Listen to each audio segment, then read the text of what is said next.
Hello friends, my name is Suraj Singte and welcome to Suraj सिंगटेज academy. तो आज हम सॉल्व करने वाले हैं प्रैक्टिस सेट 1.3। तो दोस्तों, प्रैक्टिस सेट 1.3 सॉल्व करने से पहले हम स्टडी करते हैं कुछ बेसिक कंसेप्ट जो प्रैक्टिस सेट 1.3 पे बेस्ड है। तो चलिए शुरू करते हैं। तो दोस्तों, फर्स्ट कंसेप्ट है Venn diagram. Venn diagram are very useful. John Venn नाम के एक मैथमेटिशियन थे जिन्होंने इसका इन्वेंशन किया था। दोस्तों, ये एक क्लोज फिगर होती है जिसमें हम सारे सेट्स रिप्रेजेंट करते हैं। दोस्तों, अगर हमने डायरेक्ट सेट्स लिखे तो हम कंफ्यूज हो जाते हैं कि ए में से कौन सा एलिमेंट बी सेट में है, बी में से कौन सा एलिमेंट सी सेट में है। मतलब बहुत सारे कंफ्यूजन इस नए इन्वेंशन की वजह से दूर हो गए। तो close figure to represent sets, मतलब हमें क्लोज फिगर बनानी पड़ेगी जिसमें हम सेट को रिप्रेजेंट करेंगे। To understand the relationship among sets and to solve example based on sets, हमें दो सेट्स और दो से ज्यादा सेट्स का रिलेशनशिप जानने के लिए इसका यूज होता है और हम इसकी मदद से एग्जाम्पल बहुत आसानी से सॉल्व कर सकते हैं। तो मैं इधर एक एग्जाम्पल लिख के दिखाता हूं आपको। मैं इधर दो सेट्स लेता हूं। पहला सेट लेता हूं set A equals to, set A में एलिमेंट रहेंगे 1, 2, 3, 4 और 5। और सेट बी लेता हूं जिसमें एलिमेंट रहेंगे हमारे 4 और 5। दोस्तों देखिए, अभी मैंने दो सेट्स लिए, लेकिन एग्जाम में इधर आपको 4-5 सेट आएंगे, फिर आप बहुत कंफ्यूज हो जाओगे। तो अब इन दोनों सेट्स को हमें वेन डायग्राम में रिप्रेजेंट करना है। तो हम कैसे करेंगे? पहले हम एक क्लोज फिगर ड्रॉ करेंगे। देखिए, मैं इधर एक क्लोज फिगर ड्रॉ करता हूं। आप कौन सा भी शेप ले सकते हैं और इसमें ए के एलिमेंट लिखता हूं 1, 2, 3, 4, 5 और इस सेट को नाम देता हूं ए। ये है ए सेट के एलिमेंट मैंने इधर लिख दिए। अब देखिए, बी सेट में एलिमेंट है 4 और 5, मतलब मैं इधर और एक शेप बनाता हूं और इसको नाम देता हूं बी। देखिए, अब आप डायग्राम देख के समझ सकते हैं कि ए सेट में कौन से एलिमेंट है जो बी सेट में नहीं है और बी सेट में कौन से एलिमेंट है जो ए सेट में नहीं है। मतलब हम इससे सेट्स के रिलेशनशिप को बहुत अच्छे से समझ सकते हैं। यही यूज होता है दोस्तों वेन डायग्राम का। दोस्तों, अब नेक्स्ट कंसेप्ट है subset. If set A and set B are given two sets, दोस्तों देखिए इधर मैंने सेट्स लिखे ए सेट और B set, and every element of set B is also an element of set A, then B is a subset of set A। देखिए दोस्तों, इधर दो सेट है। सेट A में एलिमेंट है 1, 2, 3, 4, 5 एंड 6 और सेट B में एलिमेंट है 2, 3 और 4। अगर आपने ध्यान से देखा तो सेट B में के जो एलिमेंट है वो एलिमेंट सेट A में भी है। मतलब सेट A में के कुछ एलिमेंट सेट B में है। तो हम इसे इस तरह लिख सकते हैं, every element of set B के सारे element is also an element of set A. ये सब एलिमेंट सेट ए के भी एलिमेंट है। तो इसे हम लिखेंगे B subset A. B is a subset of A. और ये जो साइन है ये सबसेट का साइन है। हम इसे इस तरह से लिखेंगे, B is subset of set A. और दोस्तों, इधर कुछ प्रॉपर्टीज होते हैं। मतलब अगर मैं इधर लिखूंगा नेचुरल नंबर्स, तो नेचुरल नंबर्स हमारे शुरू होते हैं 1, 2, 3, 4 और नीचे में लिखूंगा होल नंबर्स। होल नंबर शुरू होते हैं 0, 1, 2, 3, 4। दोस्तों देखिए, ये जो होल नंबर्स है ये natural number is a subset of whole number. मतलब होल नंबर में नेचुरल नंबर्स भी आते हैं। तो मैं इधर इस तरह से लिख सकता हूं, natural number is a subset of whole number. And दोस्तों, होल नंबर सबसेट है इंटीजर्स का, क्योंकि इंटीजर शुरू होते हैं पहले -2, -1, 0, 1, 2 इस तरह से रहते हैं ये इंटीजर्स। तो मैं इस तरह से लिख सकता हूं, whole number is subset of integers. And integers किसका सबसेट होता है? वो होता है रियल नंबर का। मतलब रियल नंबर का तो नेचुरल नंबर भी रियल नंबर का सबसेट होता है, होल नंबर भी रियल नंबर का सबसेट होता है और इंटीजर्स भी रियल नंबर का सबसेट होता है। रियल नंबर मतलब सभी नंबर्स को एक साथ हम बोलते हैं रियल नंबर। तो ये है दोस्तों कंसेप्ट सबसेट की। अब हम सबसेट के कुछ प्रॉपर्टीज है वो देखते हैं। दोस्तों सबसेट के चार प्रॉपर्टीज है, तो हम स्टडी करते हैं। फर्स्ट प्रॉपर्टी है every set of subset itself, मतलब हर सेट खुद का ही सबसेट होता है। यानी कि अगर हमने ए सेट लिया कुछ भी, वो सबसेट होगा इटसेल्फ, मतलब खुद का ही सबसेट होगा। ए में एलिमेंट हो गए 1 2 3, तो यही 1 2 3 ए में भी होगी, मतलब A is a subset of A. Second है empty set is a subset of every set, मतलब एम्प्टी सेट जो होता है वो हर सेट का सबसेट होता है। थर्ड है if A equals to B then A is a subset of B and B is a subset of A. मतलब दोस्तों अगर ए सेट होगा और उसके एलिमेंट होंगे 2 3 4 और सेट बी के एलिमेंट होंगे 3 4 2, देखिए इन दोनों के एलिमेंट सेम है, मतलब ए इक्वल्स टू बी, मतलब सेट ए और सेट बी ये इक्वल सेट्स है। अगर ऐसी कंडीशन होगी तो A is a subset of B and B is a subset of A, हम ऐसा लिख सकते हैं। और फोर्थ प्रॉपर्टी सेम इसके ऑपोजिट है, अगर ए सबसेट ऑफ बी होगा और बी सबसेट ऑफ ए होगा तो ये दोनों सेट्स, सेट ए और सेट बी इक्वल सेट होंगे। तो दोस्तों ये है चार प्रॉपर्टीज, ये बहुत इंपॉर्टेंट प्रॉपर्टीज है दोस्तों। आपको एग्जाम में ये एमसीक्यू नहीं तो ट्रू और फॉल्स में जरूर आएंगे। दोस्तों सबसेट याद रखने के और बहुत तरीके हैं, मतलब हम अपने डे टू डे लाइफ में भी सबसेट्स होते हैं। जैसे कि ninth class is subset of your school, हम ऐसा बोल सकते हैं। Boys of 9th class is a subset of 9th class, girls is a class 9 is subset of class 9। और अगर हम इसे इस तरह भी बोल सकते हैं, Maharashtra is a subset of India. मतलब ऐसे डे टू डे लाइफ में बहुत सारे एग्जांपल्स है। एक यूनिवर्सल सेट होता है और बाकी के सबसेट होते हैं। अब देखते हैं हम यूनिवर्सल सेट आखिर होता क्या है। यूनिवर्सल सेट मतलब दोस्तों जो सेट सबसे बड़ा होता है, मतलब जब मैंने आपको सबसेट एक्सप्लेन किया था तब मैंने आपको बताया था कि रियल नंबर के सब सबसेट है, मतलब रियल नंबर सबसे बड़ा है। रियल नंबर के अंडर ये आते हैं natural numbers, whole number, integers extra, मतलब रियल नंबर ये यूनिवर्सल सेट है। यूनिवर्सल सेट मतलब सबसे बड़ा, और उसके अंडर छोटे छोटे सेट्स आते हैं। जैसे इंडिया, उसके अंदर स्टेट्स आते हैं, महाराष्ट्र, कर्नाटक, मध्य प्रदेश वगैरह वगैरह ऐसे सेट्स आते हैं। तो जो सबसे बड़ा होता है उसे हम बोलेंगे यूनिवर्सल सेट, वो हमेशा रेक्टेंगल में लिखने का और उसे यू से इंडिकेट करने का। तो मैं इधर एक एग्जांपल लिखता हूं ताकि आपको समझ आए। मैं इधर लिखता हूं कि यूनिवर्सल सेट लिखता हूं पहले, जिसके अंदर लिखता हूं मैं 1 2 3, ये हम लिखते हैं 10 तक, ये नंबर्स मैंने 10 तक लिखे। अब उसके अंदर सेट ए लिखता हूं। सेट ए में एलिमेंट हो गए हमारे 1 2 3, 3 एलिमेंट हो गए। सेट बी में हमारे एलिमेंट होंगे 3 4 एंड सेट सी में हमारे एलिमेंट होंगे 7 और 5 लेते हैं। अब दोस्तों फर्स्ट हम एक रेक्टेंगल ड्रॉ करते हैं और उसे नाम देते हैं, ये थोड़ा गलत आ सकता है दोस्तों, आप रूलर का यूज करके एक रेक्टेंगल बनाइए अच्छे से। अब देखिए ये रेक्टेंगल बन गया, ये रहता है हमारा यूनिवर्सल सेट। अब हमें इस यूनिवर्सल सेट में 3 सेट शो करने, सेट ए, सेट बी और सेट सी। देखिए दोस्तों सेट ए में 3 है और सेट बी में भी 3 है, मतलब इन दोनों में एक नंबर सेम आया है। तो मैं कुछ इस तरह से सर्कल ड्रॉ करूंगा, ये सेट ए के लिए ड्रॉ किया और ये सेट बी के लिए, क्योंकि इधर एक कॉमन एलिमेंट है। और सेट सी सेपरेट लिखता हूं। देखिए सेट ए में हमारे एलिमेंट है 1 2 और 3, ये रहा हमारा सेट ए।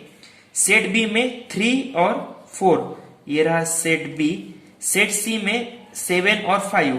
अब दोस्तों ये ए बी सी के एलिमेंट छोड़ के जो एलिमेंट बचे हैं वो हम यूनिवर्सल सेट में लिखेंगे। देखिए 1 है, 2 भी है, 3 है, 4 है, 5 है, 6 नहीं है, 7 है, 8 9 और 10।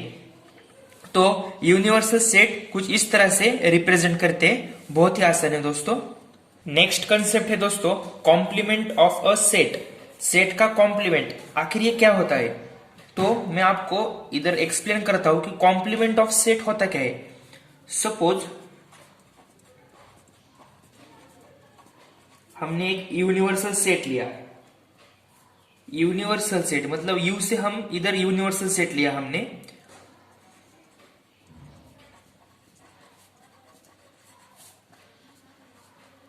और उसके अंदर एक ए सेट लिया, मतलब A is a subset of universal set.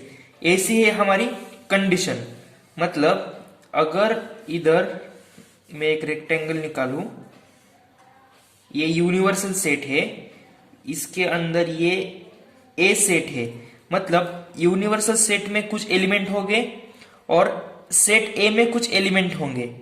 तो ए में ए के एलिमेंट छोड़ के जो यूनिवर्सल सेट में ये जो एलिमेंट आएंगे उसे हम बोलेंगे कॉम्प्लीमेंट ऑफ ए, और उसे हम रिप्रेजेंट करेंगे ए डैश से। मतलब इस तरह से ए डैश, इसका मतलब होता है कॉम्प्लीमेंट ऑफ सेट, मतलब जो एलिमेंट ए में नहीं है लेकिन यूनिवर्सल सेट में है, तो ए डैश, और इसको हम लिखेंगे set of all elements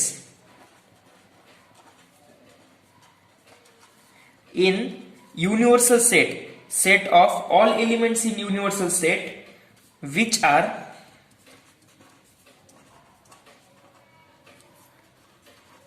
not in set A। मतलब ऐसे एलिमेंट जो यूनिवर्सल सेट में तो है लेकिन सेट ए में नहीं है, दैट इज ए डैश, उसे हम बोलेंगे ए डैश, मतलब कॉम्प्लीमेंट ऑफ ए। अब दोस्तों कॉम्प्लीमेंट ऑफ सेट के 4 प्रॉपर्टीज है। चलिए आप देखते हैं कॉम्प्लीमेंट ऑफ सेट के 4 प्रॉपर्टीज, और बाद में हम सॉल्व करते हैं प्रैक्टिस सेट 1.3। उससे पहले दोस्तों अगर आपने हमारे चैनल को सब्सक्राइब नहीं किया तो जरूर सब्सक्राइब कीजिए और लाइक करके हमें मोटिवेट कीजिए। Properties of complement set. First property है no element in common in A and A dash. देखिए दोस्तों सेट ए और सेट ए का डैश, इन दोनों में से एक भी एलिमेंट कॉमन नहीं होता।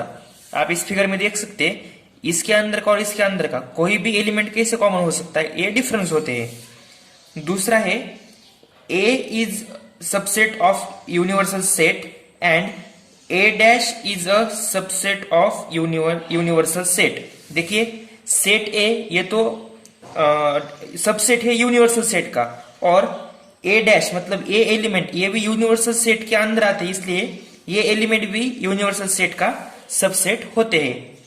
थर्ड है complement of set U is empty set. दोस्तों ये प्रॉपर्टी इंपॉर्टेंट है, यू का डैश मतलब कॉम्प्लीमेंट ऑफ सेट यू ये क्या रहता है, एम्प्टी सेट रहता है, और complement of empty set is universal set, इसका उल्टा है। मतलब अगर हम एम्प्टी सेट का कॉम्प्लीमेंट निकालेंगे तो वो आएगा यूनिवर्सल सेट। तो अब चलिए शुरू करते हैं प्रैक्टिस सेट 1.3। फर्स्ट क्वेश्चन में दोस्तों हमें 4 सेट्स दिए हैं, set A, set B, set C और सेट डी, और नीचे कुछ 6 कंडीशंस दिए हैं जो कि ट्रू है या फॉल है ये हमें बताना है। दोस्तों सेट ए है A B C D E, set B है C D E F, set C में एलिमेंट है बी और डी, और सेट डी में एलिमेंट है ए और ई। तो फर्स्ट है C is a subset of B. देखिए दोस्तों बी और सी, इसका मतलब C is a subset of B, मतलब बी में के सारे एलिमेंट सी में होने चाहिए। देखिए दोस्तों सिर्फ डी है बी नहीं है, इसका मतलब ये फॉल्स है। अब देखिए second A is a subset of D, मतलब ये जो डी है इसमें ए के सारे एलिमेंट है क्या, नहीं है, सिर्फ ए और ई है, बाकी के मिसिंग है, तो ये सेकेंड भी फॉल्स है।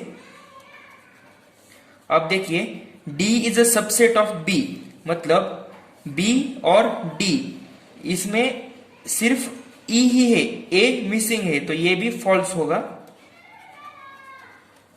अब देखिए D is a subset of A, मतलब ए में जितने एलिमेंट है वो डी में है। देखिए ए और ए है, ई भी है, इसका मतलब D is a subset of set A, this is a true. तो ये जो फोर्थ है दोस्तों ये है ट्रू। अब फिफ्थ देखते हैं, B is a subset of set ए।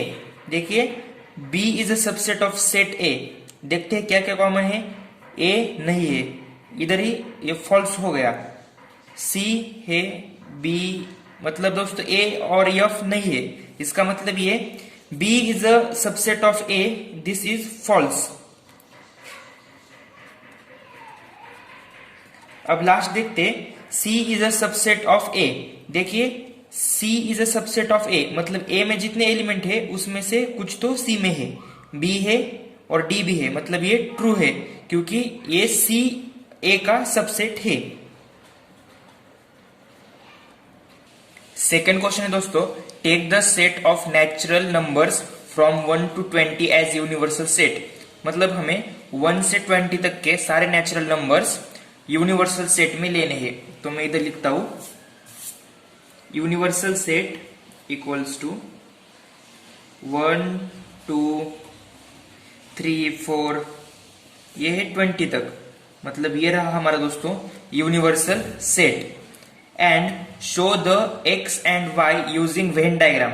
दोस्तों हमें एक्स सेट और वाई सेट वेन डायग्राम में शो करना है। तो पहले हम एक्स सेट में वैल्यूज ढूंढते हैं और वाई सेट के वैल्यूज निकाल लेते हैं।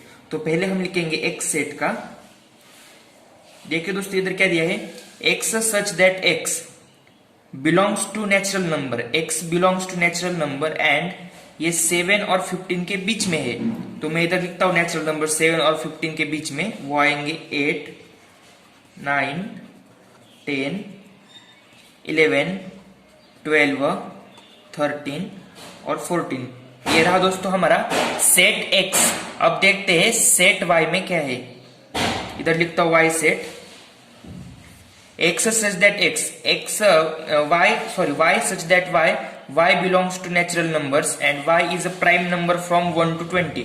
हमें 1 to 20 तक सारे प्राइम नंबर्स निकालने हैं। 1 तो नाइदर प्राइम और कॉम्पोजिट नंबर है, तो 2 से शुरू होंगे, 2 3 5 7 11 19 13 और 17। ये 13 बाद में लिखा है दोस्तों। देखिए ये प्राइम नंबर लिख लिए। अब हमें यूनिवर्सल सेट पता चल गया है, सेट एक्स पता चल गया है, सेट वाई पता चल गए। अब हम इसे वेन डायग्राम में शो कर सकते हैं। दोस्तों मैंने इधर 2 वेन डायग्राम ड्रॉ किए हैं क्योंकि इधर सेपरेट इन्होंने कहा था। देखिए show set X and Y using Venn diagram, तो इधर मैंने एक्स सेट के लिए एक वेन डायग्राम ड्रॉ की है और वाई सेट के लिए एक वेन डायग्राम ड्रॉ की है। अब हम ये नंबर्स पुट करते हैं। देखिए x में हमारे नंबर्स कौन से, ये नंबर्स हैं 8 9 10 11 12 13 एंड 14, ये हमारे x में है। और यूनिवर्सल सेट में इधर लिखेंगे हम, जो x में नहीं है वो यूनिवर्सल सेट में है, मतलब 1 2 3 4 5 6 7 14 तक तो अंदर है, 7 14 15 16 17 18 19 20। ये बन गया हमारा दोस्तों फर्स्ट वेन डायग्राम एक्स के लिए। अब हम वाई के लिए वेन डायग्राम ड्रॉ करते हैं। तो वाई में के एलिमेंट में पहले वाई में लिखता हूं 2 3 5 7 11 19 13 और 17। और अब यूनिवर्सल सेट में क्या लिखता हूं जो वाई में नहीं है, 1 नहीं है, 1 2 है, 3 भी है, 4 5 है, 6 7 है, 8 9 10 11 है, 12 13 है, 14 15 16 17 है, 18 19 है और 20। दोस्तों देखिए मैंने इधर 2 वेन डायग्राम ड्रॉ किए हैं, एक सेट एक्स के लिए और सेट वाई के लिए। अगर आपको एग्जाम में बताया कि मिक्स वेन डायग्राम ड्रॉ कीजिए, तो पहले हम देखेंगे कि इन दोनों में कॉमन नंबर्स कौन से हैं। देखिए 11 और 13 कॉमन नंबर आते हैं। तो आपको पता है कि डायग्राम कैसे ड्रॉ करते हैं। हम पहले इस तरह से यूनिवर्सल सेट ड्रॉ करेंगे और इधर ऐसा करेंगे, और ये बीच में जो जगह रहेगी उधर 13 और 11 रखेंगे, क्योंकि वो दोनों में सेम एलिमेंट है। और बाद में एक्स और वाई के एलिमेंट लिख के हम यूनिवर्सल सेट पूरा करेंगे, और ये होगी हमारी मिक्स वेन डायग्राम। लेकिन हमें इधर क्वेश्चन में सेपरेट बताया है, इसलिए मैंने इधर 2 सेपरेट वेन डायग्राम ड्रॉ किए हैं। तो अब देखते हैं नेक्स्ट क्वेश्चन। तो इस क्वेश्चन में हमें पहले यूनिवर्सल सेट दिया है, जो कि है 1 2 3 7 8 9 10 11 12, और उसके अंदर एक पी सेट दिया है 1 3 7 10। तो हमें इस पे 2 क्वेश्चन बेस है। फर्स्ट है शो द सेट यू, मतलब universal set, set P and P dash by Venn diagram. हमें ये तीनों सेट वेन डायग्राम में शो करने हैं। और नेक्स्ट है वेरीफाई पी डैश का डैश इक्वल्स टू पी। तो हम फर्स्ट क्वेश्चन से शुरू करते हैं। तो पहले मैं इधर सोल्यूशन लिखता हूं। देखिए सोल्यूशन में हमें यूनिवर्सल सेट में एज इट इज लिख लेता हूं पहले।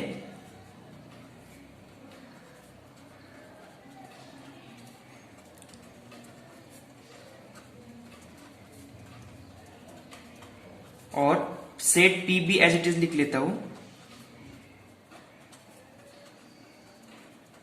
और दोस्तों देखिए, और हमें P डैश भी दिखाना है। तो P डैश होता क्या है, ये मैंने आपको पहले बताया है। सेट P डैश मतलब set having elements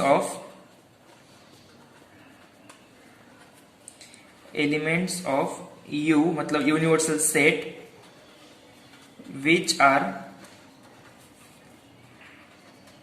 not in set P।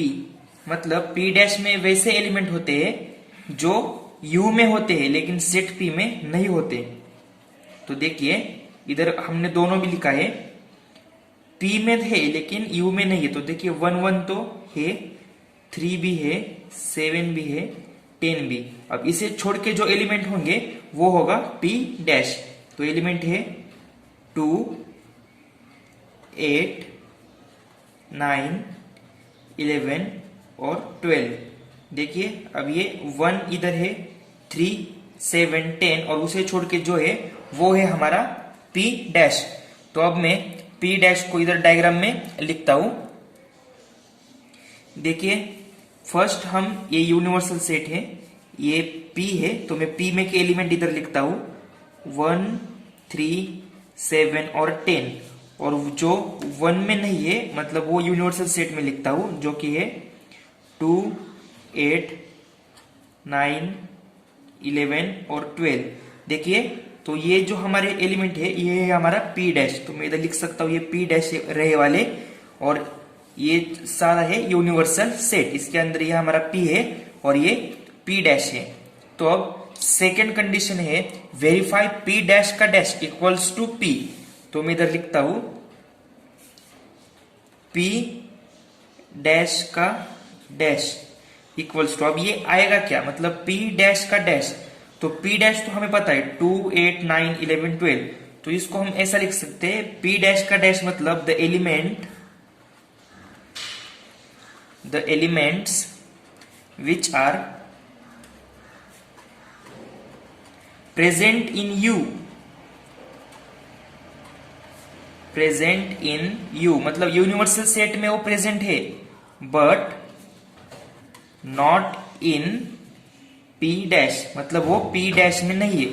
तो देखिए दोस्तों वो यूनिवर्सल सेट में प्रेजेंट है, मतलब वो इधर ही है लेकिन P डैश में नहीं है। तो P डैश में कौन से एलिमेंट है 2 8 9 11 12, मतलब ये छोड़ के जो एलिमेंट आएंगे वो होगा हमारा P डैश का डैश।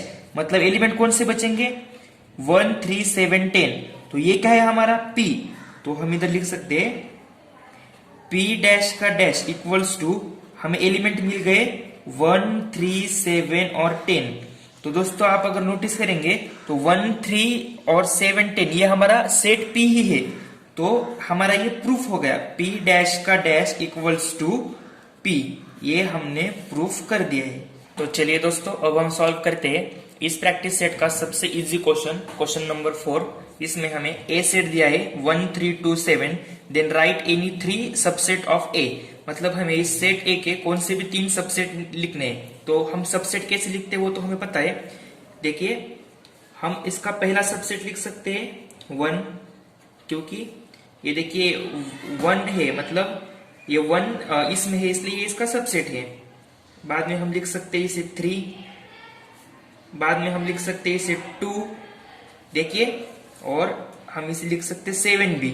मतलब ये सिंगलटन सेट, ये सबसेट हो गए इसके। हमें 3 बोला था, हमने 4 लिखे। हम सेम ऐसा भी लिख सकते हैं इसे 1 3, ये भी सबसेट है ए का। हम लिख सकते हैं इसे 2 7, मतलब ये 2 डिजिट के भी लिख सकते हैं और हम 3 के भी लिख सकते हैं दोस्तों। मतलब हम लिख सकते हैं 1 3 और 2, ये भी सबसेट है सेट ए का। हम लिख सकते 7 2 3, मतलब आप अपने मन से कौन से भी लिख सकते 3 डिजिट तक नंबर जो कि सबसेट हो गए सेट ए के, और हमें लिखने हैं सिर्फ 3। तो ये दोस्तों बहुत ही आसान क्वेश्चन है, आप अपने मन से इसमें और बहुत सारे सबसेट लिख सकते हैं। 5th क्वेश्चन है दोस्तों, right the subset relation between the sets. हमें नीचे कुछ सेट्स दिए हैं जिसके हमें सबसेट के रिलेशंस लिखने हैं।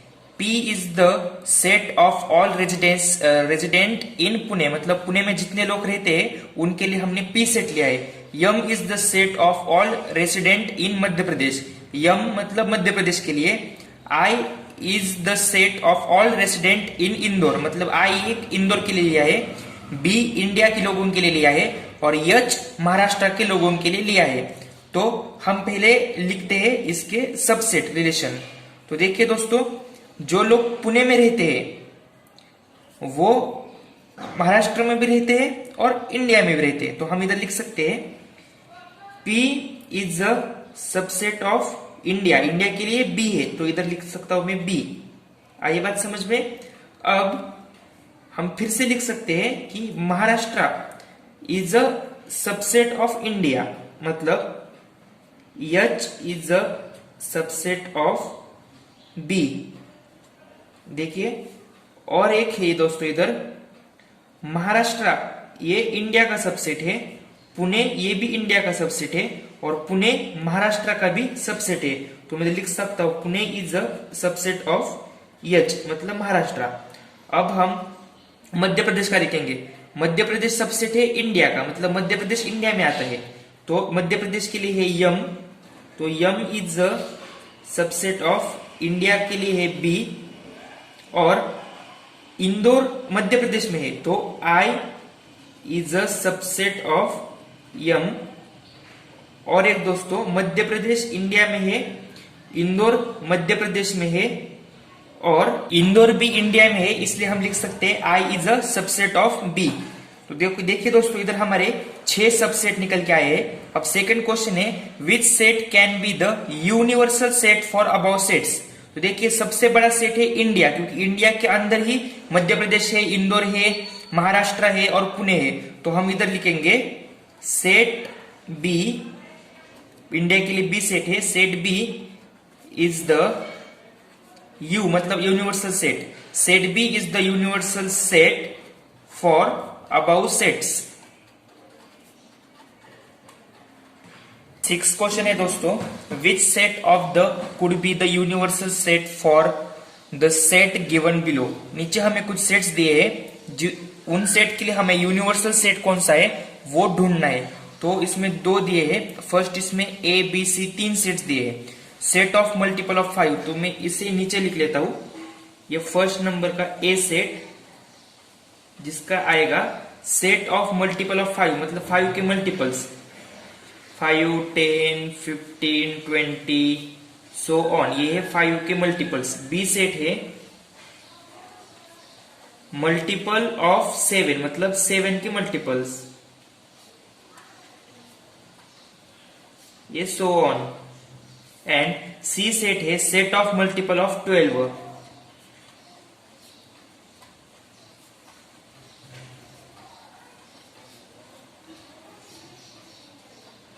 देखिए दोस्तों, मैंने फर्स्ट नंबर के तीनों सेट्स इधर लिख लिए।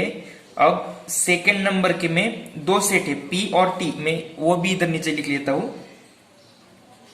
P set of integers which are multiple of 4, मतलब इसका आंसर भी 4 के मल्टीपल मतलब 4 टाइम्स ज्यादा, इसका आंसर भी ऐसा ही है। और टी सेट है, वो है set of all even square numbers. Even square number मतलब इवन नंबर 2, 4, 6, 8, उनके स्क्वायर, 2 का स्क्वायर आता है 4, बाद में 2 के बाद है 4, मतलब 4 का आता है 8, बाद में है 4 के बाद इवन नंबर है 6 का आता है 12, उसके बाद 6 के बाद 8 का आता है 64। तो ये सो ऑन इस तरह से है। तो दोस्तों अगर आप नोटिस करें, ये 3 सेट के लिए यूनिवर्सल सेट कौन सा है? देखिए, ये सारे नंबर्स नेचुरल नंबर्स में भी है, ये सारे नंबर्स होल नंबर में भी है, और ये सारे नंबर्स इंटीजर्स में भी है। और सेम दोस्तों इसका वैसा ही, ये सारे नंबर्स नेचुरल नंबर्स भी है, इंटीजर्स भी है और होल नंबर भी है। तो हम इसे इस तरह से लिख सकते हैं कि set A is a subset of natural number, set B is subset of natural number, set C is subset of natural number. और हम ऐसा बोल सकते हैं A is a subset of whole number, B is a subset of whole number, C is a subset of whole number. और ऐसा भी बोल सकते हैं A is a subset of integers, B is a subset of integers and C is a subset of integers. इसका मतलब natural number universal set है, whole number universal set है और इंटीजर्स यूनिवर्सल सेट है।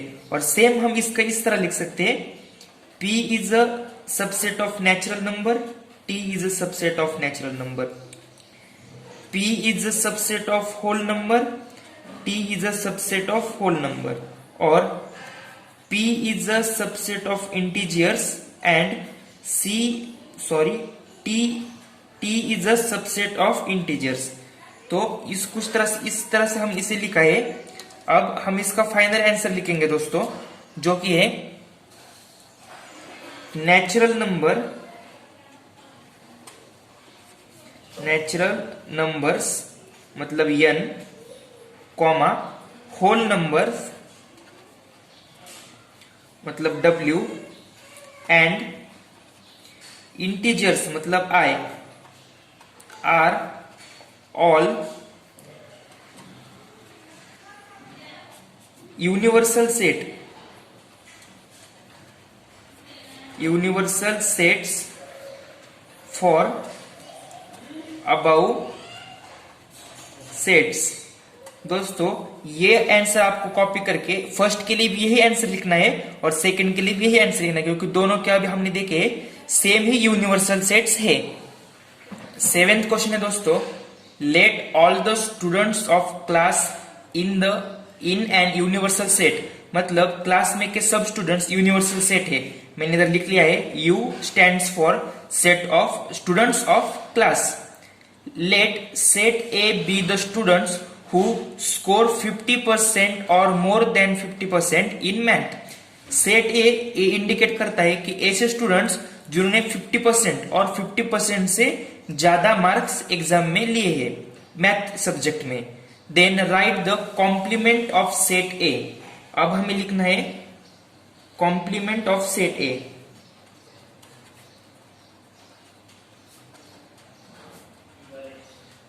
कॉम्प्लीमेंट ऑफ सेट ए का ही meaning होता है दोस्तों ए का डैश।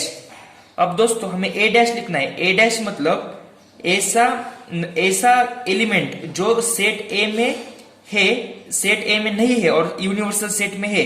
तो दोस्तों देखिए ए सेट में क्या दिया है, ऐसे स्टूडेंट्स जो 50% और 50% से ज्यादा मार्क्स उन्होंने मैथ सब्जेक्ट में लिए है।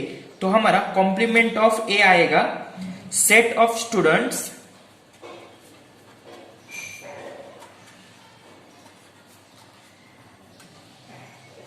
getting